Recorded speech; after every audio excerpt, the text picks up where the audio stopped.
Assalamualaikum warahmatullahi wabarakatuh. Terima kasih banyak. Pertama-tama saya mengucapkan terima kasih kepada dosen pembimbing dan teman-teman sekalian yang sudah memberikan waktu kesempatan kepada kami kelompok 8 untuk membawakan presentasi dari hasil kerja kelompok kami. Judul produk yang sudah kami susun adalah Rapo ID Sustainable Product.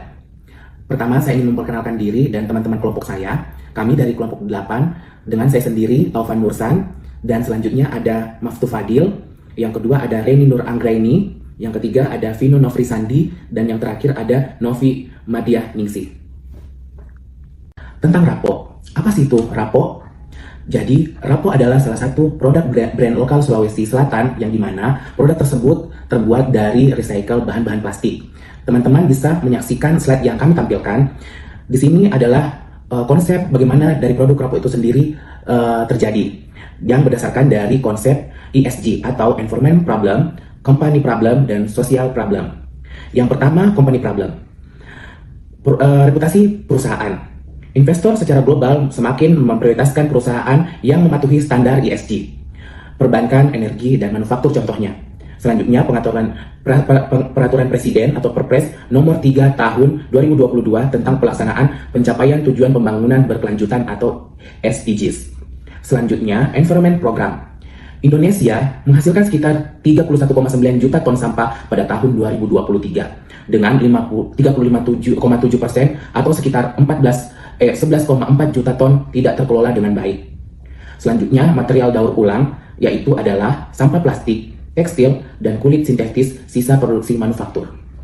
Dari segi sosial problem, TPAK perempuan pada tahun 2023 mencapai sekitar 55,41%, sedangkan TPAK laki-laki lebih tinggi yaitu sekitar 84,02%. Perempuan mewakili sekitar 42% dari angka kerja di sektor perikanan, banyak dari mereka tidak diakui sebagai nelayan secara hukum.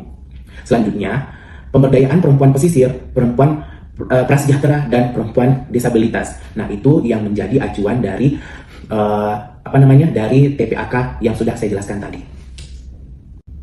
Slide selanjutnya adalah menunjukkan perkembangan produk Rapo dari tahun 2020 dan sudah menjadi brand yang lebih berkembang di tahun 2024. Nah, teman-teman, jadi slide ini menunjukkan berbagai macam produk daur ulang dari Rapo. Bagaimana, menarik kan?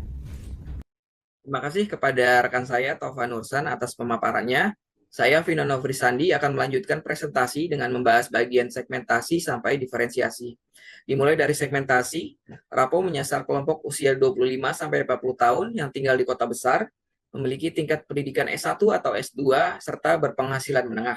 Dari sisi psikografis, mereka adalah individu yang peduli lingkungan, aktif secara digital dan mendukung produk lokal. Secara behavior, mereka terbiasa belanja online dan cenderung loyal terhadap brand dengan nilai sosial. Beralih ke targeting, Rapo memfokuskan strategi pada individu usia 25-35 tahun, berpenghasilan 5-15 juta per bulan, dan berorientasi pada sustainability. Mereka juga dikenal sebagai konsumen yang aktif merekomendasikan brand secara sukarela melalui media sosial. Selanjutnya, positioning Rapo dibangun melalui 4 nilai inti: caring terhadap lingkungan dan sosial, inovatif dalam mengolah limbah menjadi produk, inspiring sebagai agen perubahan, dan autentik dalam proses produksi maupun komunikasi brand. Terakhir, dari sisi diferensiasi, Rapo memiliki keunggulan dibanding kompetitor lain. Kami mengedepankan inovasi upcycling, memberdayakan kelompok marginal seperti perempuan pesisir dan disabilitas, menawarkan desain modern dengan harga terjangkau, serta membangun brand story yang kuat dan otentik. Demikian penjelasan dari saya, selanjutnya akan dilanjutkan oleh Saudara Maftu Fadil. Baik, saya Maftu Fadil. Di sini saya akan melanjutkan presentasi dari Saudara Vino. Di sini saya akan memaparkan poin strategi komunikasi pemasaran pada produk Rapo. Poin yang pertama ada pendekatan AIDA, yaitu berisi tentang attention, menggunakan video storytelling dan poster kampanye hijau di Instagram juga TikTok. Yang kedua berisi interest, melalui Reels dan konsol edukatif. Yang ketiga dengan desire, tampilkan testimoni pengguna dan mitra CSR yang telah merasakan dampak sosial produk Rapo. Lalu ada action, memberikan insentif berupa diskon saat kampanye Hari Bumi. Poin yang kedua, pendekatan 4P. Yang pertama ada produk, tote bag berbahan daur ulang dengan desain modern. Yang kedua, price, dengan harga premium terjangkau sesuai dengan nilai dan ekologis. Lalu ada place, penjualan online melalui e-commerce website Trapo, dan offline melalui event kampus dan pameran hijau. Lalu ada promotion digital campaign via influencer eco lifestyle. Poin yang ketiga ada pendekatan 4E. Yang pertama, experience, setiap pembelian memberikan dukungan ekonomi perempuan dan lingkungan. Lalu ada exchange, tidak sekadar transaksi, tapi kontribusi pada perubahan sosial. Lalu evangelism, pengguna menjadi advokat brand melalui program Tas Rapo Challenge dan komunitas hijau. Selanjutnya ada Everplace, Rapo hadir di media sosial kampus, marketplace, komunitas green living, dan program CSR. Yang poin keempat ada pendekatan IMC atau Integrated Marketing Communication. Ada advertising, konsistensi visual. Yang kedua public relation atau PR, publikasi impact story, press release, dan kolaborasi komunitas sosial. Lalu ada sales promotion dengan promo flash sale, bundling produk dengan gift eco-friendly. Selanjutnya dengan digital dan direct marketing. Email marketing berisi tips sustainability dan produk terbaru. Lalu ada event dan sponsorship. Partisipasi aktif di kampus, bazar hijau, dan eco-market. Sponsorship untuk kegiatan lingkungan. Poin yang kelima ada social media marketing, strategi khusus untuk berbagi platform media sosial untuk menjangkau audiens yang lebih luas. Platform strategi melalui Instagram, TikTok, X atau Twitter, YouTube, dan LinkedIn. Terima kasih. Selanjutnya, saya Reni Nur Anggraeni akan menjelaskan tentang strategi pemilihan media promosi. Berdasarkan karakter audiens Trapo yang merupakan millennials dan Gen Z, aktif secara digital, serta peduli lingkungan, kami membagi media promosi menjadi dua kategori, yaitu media online untuk menjangkau audiens digital, service secara luas dan cepat, kemudian media offline untuk membangun kepercayaan. Untuk media online, kami memulainya dengan media sosial. Instagram dan TikTok dipilih karena merupakan platform utama yang digunakan oleh Gen Z dan millennials di Indonesia. Instagram efektif untuk membangun brand awareness melalui reels edukatif.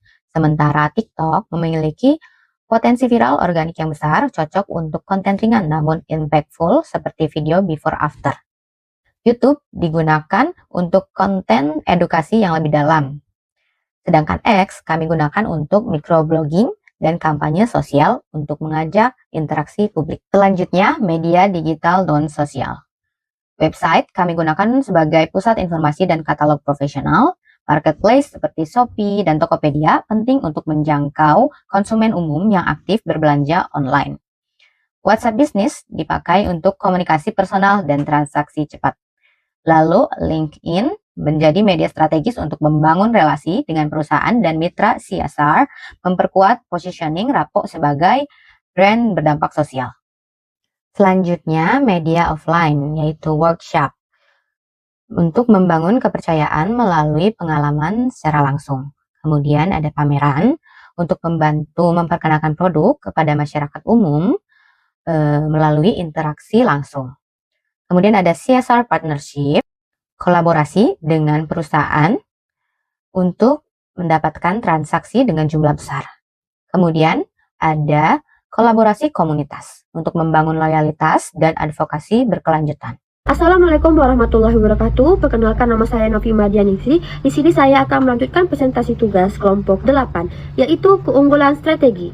Yang pertama, pendekatan multistrategi 4P, 4E, AIDA, dan IMC mengintegrasikan strategi klasik dan modern untuk menciptakan komunikasi pemasaran yang efektif dan menyeluruh, meningkatkan peluang brand untuk menarik minat dan loyalitas konsumen dari berbagai segmen, fokus pada target milenial dan Gen Z, menggunakan media sosial, Instagram, TikTok, YouTube, dan X yang sesuai dengan karakteristik generasi digital savvy eco-conscious, membangun hubungan yang dekat melalui platform yang mereka gunakan setiap hari. Keunggulan strategi nilai sosial dan lingkungan sebagai diferensiasi. Pertama, produk ramah lingkungan dengan bahan daur ulang. Yang kedua, memberdayakan perempuan pesisir, prasejahtera, dan disabilitas, menciptakan social impact yang sangat kuat. Kombinasi media itu seperti online dan offline. Yang ketiga, menjangkau audiens secara luas melalui media digital. Keempat, menumbuhkan interaksi langsung dan kepercayaan melalui workshop, pameran, dan kolaborasi komunitas. Brand positioning yang kuat. Posisi brand sebagai pelopor eco lifestyle dan perubahan sosial menarik konsumen dengan nilai yang sama. Demikian presentasi yang dapat kami sampaikan. Kami menyadari bahwa kami masih banyak kekurangan. Untuk itu, kami sangat terbuka terhadap saran dan pertanyaan. Terima kasih atas perhatiannya dan waktunya. Assalamualaikum warahmatullahi wabarakatuh.